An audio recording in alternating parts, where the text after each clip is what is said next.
Esse é mais um episódio do podcast Rural contra as Fake News. Seja muito bem-vinda e seja muito bem-vindo. A Proeste agradece a sua audiência aqui hoje e não deixe de conferir os outros episódios na nossa playlist aqui no canal. E o episódio de hoje, gente, vai trazer um assunto que é sempre urgente, de extrema relevância, a automedicação. Ela é um hábito praticamente muito comum, na nossa população e foi agravado circunstancialmente pela pandemia, principalmente a medicação precoce.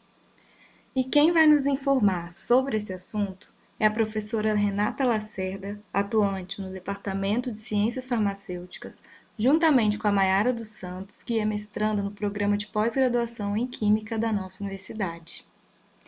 E sem demoras, pessoal, eu deixo vocês com a professora Renata. Nós vamos falar um pouquinho sobre a automedicação, riscos e perigos dessa prática e alguns mitos ou fake news relacionados. A automedicação é quando uma pessoa faz uso de algum medicamento, e isso pode incluir também o uso de chás e outros produtos tradicionais, para tratar alguma doença ou sintoma sem que essa pessoa tenha tido alguma orientação ou prescrição por um profissional habilitado. E o que leva as pessoas a se automedicarem? Essa prática pode estar associada com diferentes causas, como a facilidade com que nós podemos adquirir esses medicamentos, cujo acesso muitas vezes não tem barreiras e muitos podem ser comprados sem receitas nas farmácias aqui no Brasil. Outros fatores podem estar relacionados à quantidade de propagandas de medicamentos, questões culturais, falta de orientação médica ou dificuldade de acesso a um profissional de saúde. Ou essas pessoas podem receber sugestões de medicamentos por familiares, amigos ou mesmo balconistas em farmácia. E o principal problema da automedicação, então, é o risco de intoxicação, intoxicação medicamentosa. E essas intoxicações, elas surgem devido a mecanismos específicos desses medicamentos, o mecanismo de ação desses medicamentos. Além das interações com outros medicamentos, que também pode acontecer, ou até a interação com alimentos. No caso de analgésicos e anti-inflamatórios, muito utilizados por automedicação, são relativamente comuns efeitos colaterais como irritação gástrica, que pode ser grave em determinados pacientes, reações alérgicas, efeitos renais. Um outro problema grave causado pela automedicação, é que esse hábito pode mascarar doenças mais complexas. Por exemplo, uma dor de cabeça, que normalmente é tratada como um sintoma simples, corriqueiro, sem importância, pode ser sinal de alguma doença mais complicada, como enxaqueca, hipertensão arterial, aneurisma ou tumores cerebrais. A automedicação ela pode mascarar um sintoma ou dificultar ou mesmo impedir o diagnóstico na fase inicial de uma doença. A gente pode citar o caso da apendicite aguda, na qual o doente se inicia com um quadro leve de dor abdominal, enjoo, e aí imagina que ele se automedica com antibiótico. Essa apendicite, que numa fase inicial se resolveria com uma cirurgia mais simples, pode evoluir para um quadro de peritonite grave com consequências que podem ser fatais, levando a uma infecção generalizada. Um outro efeito de intoxicação por medicamento pode ser no caso do paracetamol, que é um analgésico e antitérmico, amplamente utilizado, principalmente em casos de sintomas gripais, resfriados.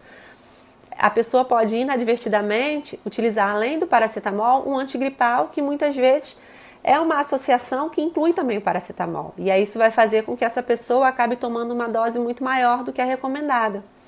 E o paracetamol, em doses altas, pode ser hepatotóxico. Isso pode ser ainda mais grave se for uma criança, um idoso. Ainda no caso dos antigripais, eles podem também agravar casos de hipertensão. E aí, a gente tinha falado do uso indiscriminado de antibióticos, por exemplo, numa automedicação, no caso de apendicite, O uso indevido de antibióticos é uma das razões mais importantes para a resistência microbiana e é uma ameaça global à saúde. Uma coisa que é importante a gente abordar com relação à automedicação é um mito muito comum, que é o mito de que se um produto é natural, ele não vai ser tóxico, Então, o uso de chás, produtos de origem naturais, muitas vezes esses produtos são propagandeados como sendo sem efeitos colaterais por serem naturais. Por exemplo, quem nunca ouviu falar de babosa, chá de quebra-pedra, pata de vaca, chá de picão e extratos de outras numerosas plantas. O efeito da maioria desses medicamentos é desprovido de qualquer fundamentação teórica ou evidência científica e a manipulação por leigos pode comprometer a qualidade e trazer risco para quem consome. Então, as pessoas têm essa cultura de pensar que um produto vai ser seguro simplesmente por ele ser natural. Não é assim que funciona. A gente não pode dizer que uma substância é segura ou não só pelo fato da origem dela, né? Pode ser natural ou sintética. Sintética é quando ela é produzida em laboratório pelos químicos, por exemplo. Então, não importa a origem da substância. Ela pode ser benéfica ou tóxica a depender de suas características estruturais, da característica daquela molécula e não da origem dela. Então, esse é um mito que deve ser combatido. Não é porque é uma substância natural que ela vai ser desprovida de efeitos tóxicos, tá? Bom, nós vamos falar também um pouco sobre automedicação e Covid, porque a pandemia ela foi marcada por diversas fake news relacionadas a tratamentos e medicamentos, o que levou muitas pessoas a se automedicarem na tentativa de se protegerem contra a doença. A gente vai começar falando do que é o chamado uso off-label de medicamentos. Quando um medicamento ele é usado para uma indicação que não está em sua bula, isso é chamado de uso off-label. E essa aplicação ela se refere a qualquer situação diferente da que se encontra descrita na bula, podendo ser uma indicação, faixa etária, peso diferente do descrito, uma dose, a frequência de administração, a forma de apresentação ou a via de administração. Essa é uma prática permitida no Brasil pela Anvisa e ela pode ser feita por um médico a partir de um embasamento científico. E esse profissional ele terá a responsabilidade em caso de eventos indesejáveis. O grande problema desse uso é que a linha é tênue entre o erro e o acerto. Para exemplificar, nós podemos citar os casos recentes no Brasil no contexto da pandemia da Covid-19.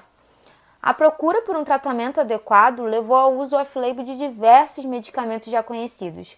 Estudos de farmacovigilância mostraram, por exemplo, que a hidroxicloroquina e cloroquina foram registrados com maior índice de reações adversas graves. Além da cloroquina e hidroxicloroquina, nós tínhamos também no chamado kit COVID, prescrito falsamente como um tratamento precoce, incluía também a ivermectina, nitazoxanida, azitromicina e nitotoxamida. Todos esses medicamentos eles foram utilizados sem que houvesse qualquer evidência científica, sendo prescritos por alguns profissionais e também fez com que muitas pessoas se automedicassem, usando inclusive doses muito acima das usuais e seguras.